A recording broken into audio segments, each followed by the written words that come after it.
Before Imola, the Fédération Internationale de l'Automobile dropped two technical bombshells that rattled the entire paddock. One on the materials under the bottom of the cars, the other on the more or less lawful methods to cool the tires. No sensational scandal, but enough to trigger suspicions, tensions, and veiled accusations. Red Bull has blamed McLaren. Verstappen spoke of something strange, and Stella responded sternly, "You're looking at it from the wrong side, but there's more to it." A private visit from the Fédération Internationale de l'Automobile President to Maranello. New directives on flexible wings are coming. An uncertain future for Imola in the 2026 calendar, and a Ferrari update that could change the course of the season. Meanwhile, Verstappen has won, but he warns, we are not unbeatable everywhere. What is really happening behind the scenes of Formula 1? Why the buzz around regulations, suspicions, and power? What's possible in Monaco or Barcelona? Stay tuned for more. Because what seems like just a race weekend is actually the beginning of something much bigger.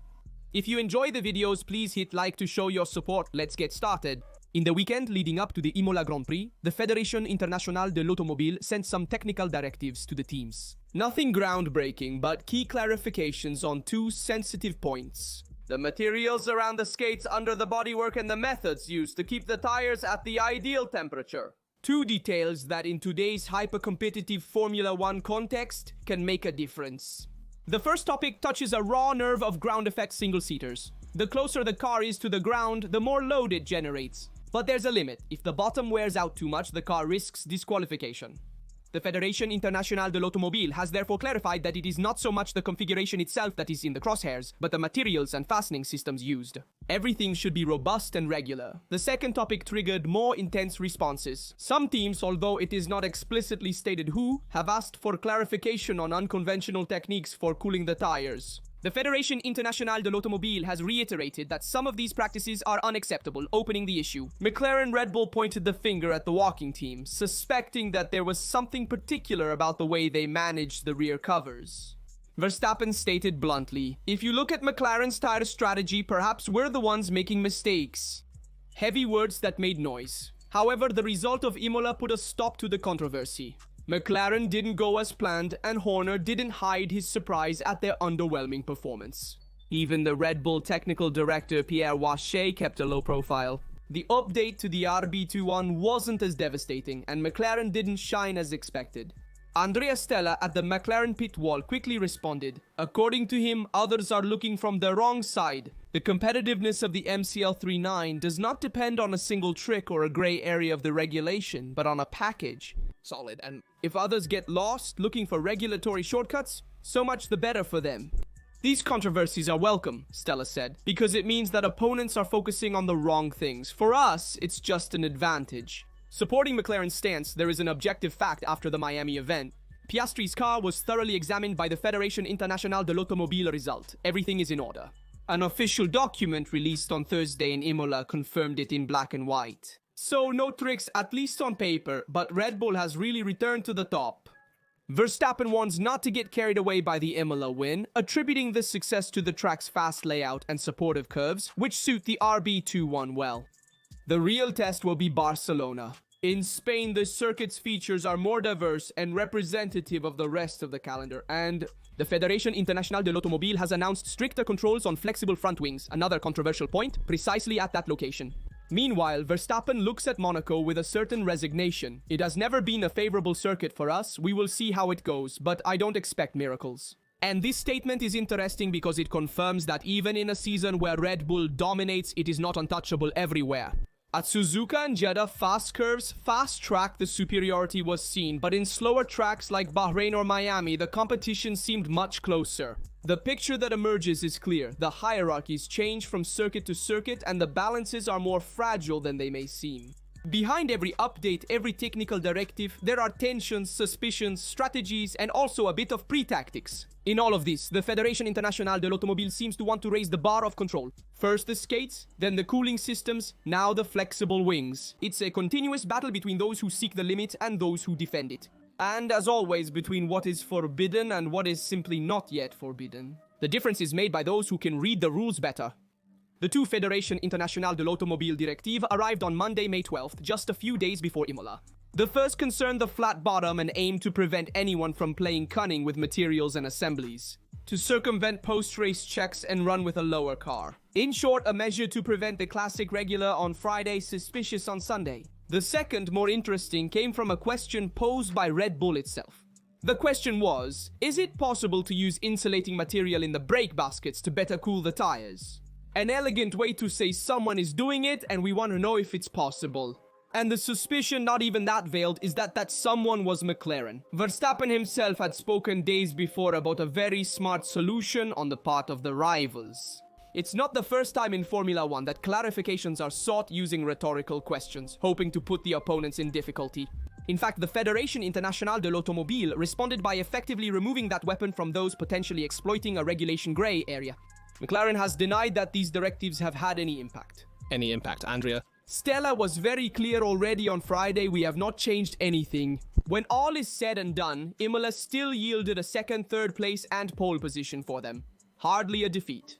It's true that compared to Miami there was less superiority, but it's also true that Imola is a very different track, more tortuous, less favorable to a car like the MCL39, which performs best in mixed sections. And in the curves, slow. The Red Bull has finished the initial set of updates for the RB21. An improvement. It's not explicitly stated, but it seems the Imola track emphasized the strengths of Verstappen's car more than representing a significant improvement. After all, McLaren has shown on several occasions to be much more effective. In tracks where traction is needed out of the curve, while on more flowing layouts, like the one in Romagna, the difference narrows. It's clear that in the political and technical game of Formula 1, every detail is studied, interpreted, and if necessary, used as a lever to stop others. The question now is, has Red Bull really undermined a hidden advantage of McLaren, or was it just a game of mirrors? Judging by the podium, perhaps a bit of both, in absolute silence but with decidedly strategic timing. The Fédération Internationale de l'Automobile President Mohamed Ben Sulayem showed up in the Imola paddock and then in Maranello, home of Ferrari Rari. There was no official communication, but his presence certainly did not go unnoticed. At a time when the internal politics of Formula 1 are experiencing latent tensions, these kinds of behind-closed-doors visits are anything but casual. During the Emilia-Romagna Grand Prix weekend, Ben Sulayem also met with representatives from FAMS, the San Marino Automobile Federation. The goal is to strengthen relationships with local authorities and keep the candidacy of the Imola circuit alive for the future. San Marino Grand Prix. The Italian track is at risk of being removed from the Formula 1's calendar by 2026. The solution could be to bring back the San Marino Grand Prix title, a political and commercial move that would, however, need to be discussed with Liberty Media. However, the trip to Maranello the next day opens an even more intriguing chapter. No public statement, no official photo, but too many coincidences to think of a simple courtesy visit. Ferrari, despite struggling on the track, remains the symbol of Formula 1 and its political weight is still very strong. The meeting could have touched on multiple hot topics, from the governance of the championship to the future technical regulations to the economic balances guaranteed by the Concord Agreement that expires at the end of 2026. Let's not forget that Ben Sulayem is in the middle of his campaign for re-election as president of the Fédération Internationale de l'Automobile, and having an iconic team like Ferrari on your side is more than useful, it's necessary. At the same time, Maranello has every interest in understanding which way the balance will tip between Liberty Media and Fédération Internationale de l'Automobile in the coming years. The Italian team wants to preserve its privileges, both in terms of political influence and income. There's also another not insignificant detail. The president of the Fédération Internationale de l'Automobile has repeatedly hinted in recent months at the desire to bring back naturally aspirated engines, perhaps powered by sustainable fuels. A statement that at first glance might seem nostalgic, but deep down responds to the desire of some manufacturers, perhaps even Ferrari, to make the show on the track more engaging and sonorous, without necessarily flattening it on the push for electrification. Finally, Ben Sulayem's visit may also have had an institutional recovery value. In Bahrain, at the famous meeting between Fédération Internationale de l'Automobile and team principal, Ferrari only showed up with Frédéric Vasseur, while other teams brought their corporate leaders. An absence that had made noise. Perhaps Maranello needed a direct confrontation without too many indiscreet ears to rebalance that situation. It is not known whether Benedetto Vigna or John Elkann also took part in this meeting. The sighting of the Fédération Internationale de l'Automobile president on the way to Betone Inferiore 4 is certain, but the Ferrari executives could have participated, avoiding media exposure. And after all, there's no need to even confirm it. The fact that Ben Sulayem went there is enough to understand how central the Rossa remains in the future of Formula 1 on the track and especially off it. In a time when battles are fought more in living rooms than on the curbs, every gesture counts. And this visit, made discreetly but at a crucial moment, is a clear signal. The power struggle in F1 has started and Ferrari is fully involved. Work at Maranello is ceaseless. The SF25 did not convince, and after the disappointment at Imola, Ferrari decided to take decisive action on the car's mechanics. Frédéric Vasseur, without going into too much detail, hinted that the central issue of the difficulties is structural, not just a problem of balance or aerodynamics. The root seems deeper, and the corrections in the pipeline could lay the foundations not only for 2025 but also for the following season. One of the most anticipated updates is the new rear suspension. According to Corriere della Sera, it has already passed the dynamic bench test and is now being analyzed in the wind tunnel, along with aerodynamic changes in the attachment area. The goal is to get it on the track by Silverstone, that is, for the British Grand Prix, scheduled for early July. A key appointment. Also because after there will be the summer break, which will give time to refine everything before the central triptych of the season. But first there's Monaco, and although Charles Leclerc has always shown something special in the Principality, this year the expectations are decidedly low. The SF25 struggled in the slow sections in Miami and showed half a second delay in qualifying compared to the SF24 at Imola. This on a track where pace is everything and overtakes are a mirage, can become a nightmare. The curves like Lowe's, Rascasse or the Port Chicane are merciless. You need a precise, stable, balanced car, everything that the SF25 is not at the moment. Ferrari will try to defend itself with the weapons it has, and in fact will take to the track in Monaco with the rear wing of the SF24, the same one also used in Imola. A clear sign the techs still mistrust the new package. If the qualifying went poorly, like starting from the 6th row, the race would be almost lost from the beginning. Sure, there's always the variable of the mandatory pit stop. Last year, a red flag had reset the strategies, allowing everyone to change tires without stopping in the race. But relying on a stroke of luck is not a strategy. If Ferrari wants to get out of this difficult period, it will have to do so with a car that works, not with others' chaos. The feeling is that Monaco will be a bench of suffering and that Maranello is already looking beyond Silverstone. It becomes a concrete goal. But in the meantime, the risk is that Leclerc and Hamilton find themselves once again having to perform miracles with a single-seater that is currently not up to their ambitions. Ferrari and Puma continue to cultivate what has now become a real tradition of giving a symbolic and visual touch to the home Grand Prix.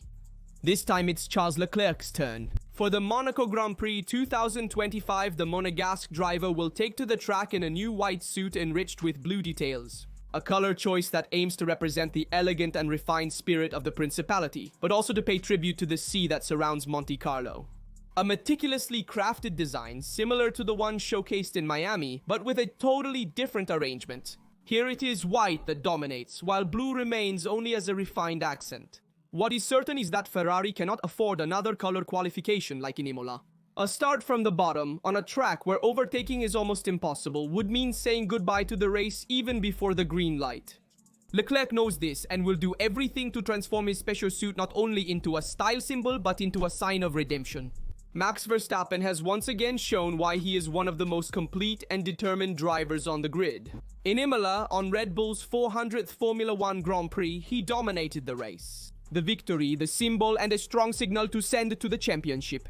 He didn't start from the pole, and in front of him was a very fast McLaren with Oscar Piastri leading. But when there's even just a chance to win, Max doesn't let it slip away. The overtaking at the Tamburello chicane was surgical, aggressive, but clean. One of those maneuvers that mark the race and send a strong message to the paddock. Red Bull is not dead and Verstappen is still the mainstay of the team. Making it clear was also Helmut Marko, who after the race declared it's the first time in a year that the car has really come back to the top words that way, because they come from someone who knows well the difficulties faced by the team in the last year. Marko said this victory differs from the one at Suzuka. At Imola, the RB21 finally seemed competitive throughout the weekend, especially in race pace. And it's this consistency that, according to the Austrian advisor, can restore Verstappen's confidence and strengthen the bond between the driver and the team. Max's words about the future were intentional, emphasizing the need for everyone to work towards the same goal. I am optimistic about our relationship with him. Christian Horner confirmed that a combination of factors deserve credit. Small, effective updates, finally centered setup, but above all, a driver who knew how to push everything to the limit without ever making a mistake. "He was never really under pressure. He had everything under control at every stage," said the team principal. The first stint, very long with the mediums, was the clearest proof. The Red Bull had less tire degradation than the McLaren, giving it a technical and strategic edge. Now the gap in the standings has dropped to just 22 points less than a victory. The McLaren remains the car to beat, but Verstappen is back in full swing. Horner knows it and looks to the future with realism and determination. "We're only at the 7th race, it's a marathon, but we're finding our form and we need to stay attached. The next 2 stages will be decisive, concluding Monaco, where the driver's talent can make a difference, and Barcelona, where new technical directives on flexible wings will come into force, which could shuffle the cards even more. For now, however, the feeling is that the real Red Bull is back and Verstappen has no intention of giving up." The 2025 Imola Grand Prix was a success from every sporting, organizational, and economic point of view. With 242,000 spectators in 3 days and a revenue of €21 million, the Emilian stage has proven to deserve a stable place in the Formula One calendar. However, its future remains uncertain, depending entirely on Madrid.